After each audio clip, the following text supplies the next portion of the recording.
You're lying on the couch, alone. Something that barely existed for 99% of human evolution. The TV is on. Your phone is in your hand. Someone asked how you were doing today, and you said fine. You're not fine. For 99% of human history, this moment didn't exist. There were no couches, no phones, no apartments to be alone in. Just you, your family, and 20 other people who would have noticed within 5 minutes that something was wrong. So, what did ancient humans do when they felt sad? The short answer is they didn't deal with it alone.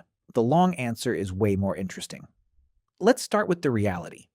For roughly 300,000 years throughout the Pleistocene epoch, humans lived in groups of 15 to 50 people, what anthropologist Robin Dunbar calls our natural social bandwidth. You weren't just close to everyone around you. You were physically next to them all the time. Hunter-gatherer camps had no walls, no private spaces, no rooms to retreat to. If you woke up sad, the whole group knew within minutes. If you sat by the fire looking heavy, someone sat down next to you. If you cried, people cried with you. Sadness wasn't hidden because it couldn't be hidden. And over thousands of years, the entire social structure adapted to that fact. Evolutionary psychologists call this the mismatch hypothesis. Our brains evolved for one world, but we're living in another. So how did people deal with grief and loss in a world with no therapists, no antidepressants, no self-help books? Anthropologists studying modern hunter-gatherer groups have found a few consistent patterns. The first strategy is communal presence. When someone in the camp was sad, they weren't left alone with it. Other people sat with them. Not to fix it, not to talk it out, just to be there. The grief was distributed across the group so no single person had to carry the whole weight of it. Modern people call this support. Ancient humans called it Tuesday.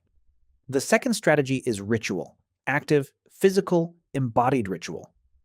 The Juhuanzi people of the Kalahari Desert have a practice called the healing dance.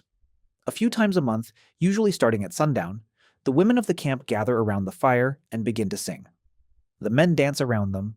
The rhythm builds for hours, sometimes the entire night.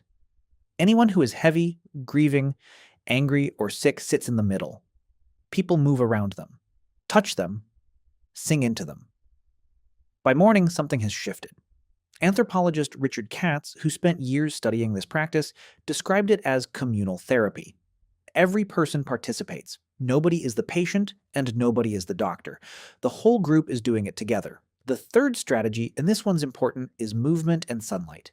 Ancient humans were outside all day, every day. They walked for hours, they worked with their bodies, they ate food their bodies recognized, they slept when it got dark. None of these things were chosen as treatments for sadness. They were just life. But modern researchers have spent decades confirming that they're the most reliable antidepressants ever discovered. Psychologist Stephen Ilardi at the University of Kansas studied this and found that ancient humans had 6 things built into daily life that modern humans almost never get.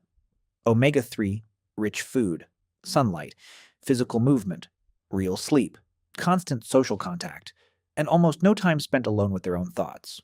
But here's where it gets interesting. Ancient humans might not have experienced sadness the way we do. In 1966, anthropologist Edward Schieffelin moved to the highlands of Papua New Guinea to live with a group called the Kaluli. He spent years embedded in their daily life. He interviewed around 2,000 Kaluli men, women, and children using the same diagnostic criteria Western psychiatrists used in the United States. In a Western group of 2,000 people, you'd expect to find about 300 cases of depression. Schieffelin found one marginal case. That was it. This isn't because depression doesn't exist outside the West. It does. But the Kaluli, who lived in small egalitarian groups much closer to how humans lived for most of our history, simply didn't have it. They got sad. They grieved. They wept. But they didn't sink into the heavy, hopeless, immobilizing thing modern doctors call clinical depression, the condition we know almost didn't exist for them. Let's talk about grief because everyone wonders about this. Ancient humans lost people constantly. Children died young, adults died in accidents, in hunts, from infections. Death was always close, so they grieved more than we do, not less. But they grieved together. When someone died, the whole camp wept. People sang, people held the body, people held each other. Mourning wasn't a private process, it was a group event. The grief had somewhere to go. Now let's address rumination. Modern sadness is mostly a disease of being alone with your thoughts. You sit in a quiet room, and your brain replays the same painful loop hundreds of times. Each replay deepens the groove. Ancient humans almost never had the conditions for this. They were rarely alone. They were rarely still. They were rarely silent. If something bad happened to you, you didn't sit on a couch and think about it for 6 hours. You walked, you worked, you talked, you sang. The bad thing got metabolized by the day. It didn't have time to fester. So, when did sadness become depression? The answer is isolation. Around 10,000 years ago, agriculture changed everything. People settled into permanent homes, then villages, then cities, then suburbs, then single-family houses, then apartments, then bedrooms with closed doors.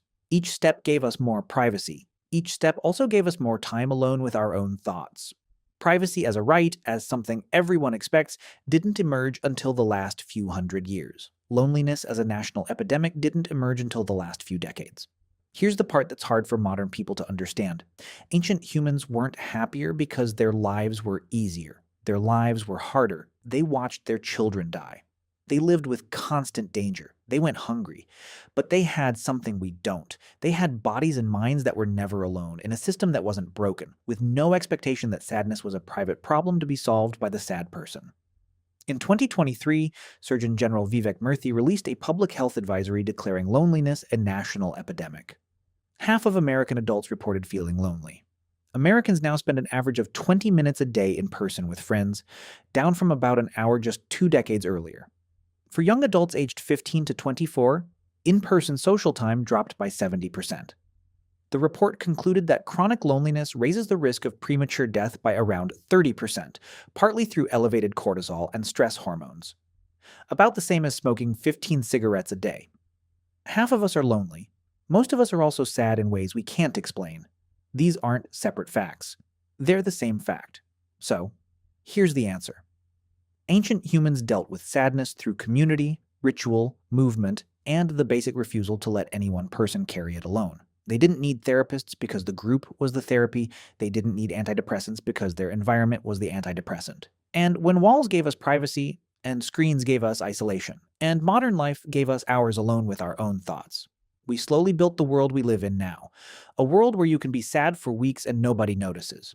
Where you process grief by yourself in a quiet apartment. Where the heaviness on the couch is so common we've forgotten it's not supposed to be like this. For 290,000 years, when a human felt sad, they were surrounded immediately by every person they had ever known. Then we built walls, locked the doors, sent everyone to their own room, and we've been alone with it ever since.